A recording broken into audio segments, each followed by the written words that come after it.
There haven't been any full-blooded Filipino that has been to the NBA, and I just want to be the first one, and I just want to show everyone that we can also make it.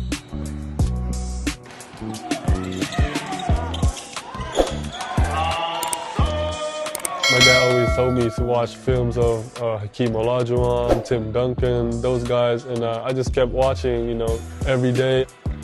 My dad was in the professional leagues in the Philippines, so, you know, he just taught me almost everything he knows about the game. And we always started with footwork, you know, how to make easy shots. You know, you hear 7 foot, and sometimes that means 6'10", 6'11". He's legit 7'2", so it's just a breath of fresh air to work with somebody whose goals are so in reach, but also knows and is willing to put the work in that it's going to take to get there. Basketball is really a religion to the Philippines, and every time you go out of your house, you'll see a court here, court there. You just see everyone playing basketball, and that's just how we love the sport in our country. He's definitely like a type of basketball player that'll pass. Like he'll look for you. He's not a selfish player. You know, the mentality in the States when you're a foreign player with hype and accolades coming in, people want to play against you. You know, everybody has their goals and everybody's trying to get on, so what better way to get recruited to a college than saying, hey, I had X amount of points and rebounds and blocks against Sotto, and here's my film against him. I think he realizes that now, and he kind of brings it to his opponent instead of waiting for it to come to him. Yes, sir.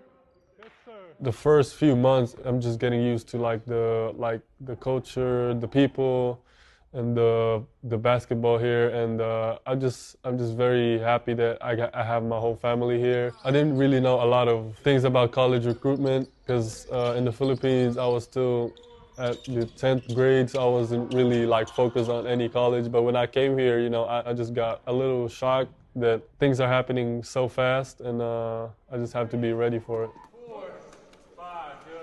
I see Kai as somebody with a world of potential, and the sky is really the limit, but also, you know, there's a short time to get there and has to be deliberate in making those goals achievable.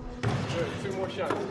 The training here in the States is different because they really focused, and my trainer really dedicated themselves to help me get better as a player.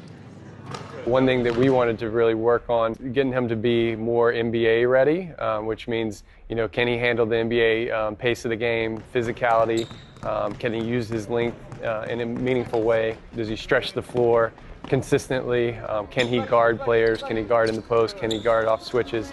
Very good, show it right back, bang, bang, boom, yeah, there we go, that's a good one. Coach Chuck Person, Coach Rob, Jeremiah, they've been helping me a lot. They're helping me prepare, and I just get my confidence from my workouts, from my practices. I think for him to become more physical, a lot of it's going to take some work at P3, which he's working at every day. They do a great job, kind of sports science and strength and conditioning to develop him off the court, which I think is really, really important. Here at P3, we assess our athletes so that we know what the needs are. So with Kai, I think from this point on, it's just a matter of continuing to develop his strength, develop that power.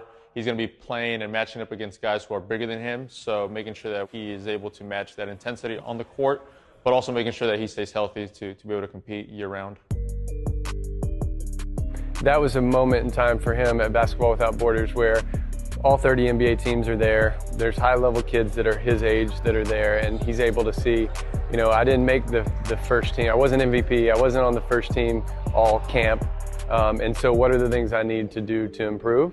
And so now you're able to look at positive feedback from GMs, scouts. It was great. I had the opportunity to play against the best players all over the world, and to be coached by great coaches. What are the gaps? What's going to help him get there? And I think he took it to heart. You know, I think he saw kind of where he was and was able to size himself up a little bit, and now he's able to take a step forward because he's grounded in reality. He's not caught kind of in the hype world. You know, potential is something people talk about a lot, right? Potential, potential, potential. There's always a point, though, where you have to start turning a corner and potential has to become reality. And for him, he's starting to approach that phase, and I think he understands that. And so as long as he continues to move forward and progress, he's got every opportunity in the world to be a good NBA player. My ultimate dream is to make it to the NBA, and I also want to represent the Philippines on international tournaments. I just want to show that Philippines is part of the basketball world. I appreciate those people who follow me and my journey, knowing that all my fellow Filipinos from my country, supporting me and following me. And I just use it as a motivation, inspiration, just to work even harder to make them proud.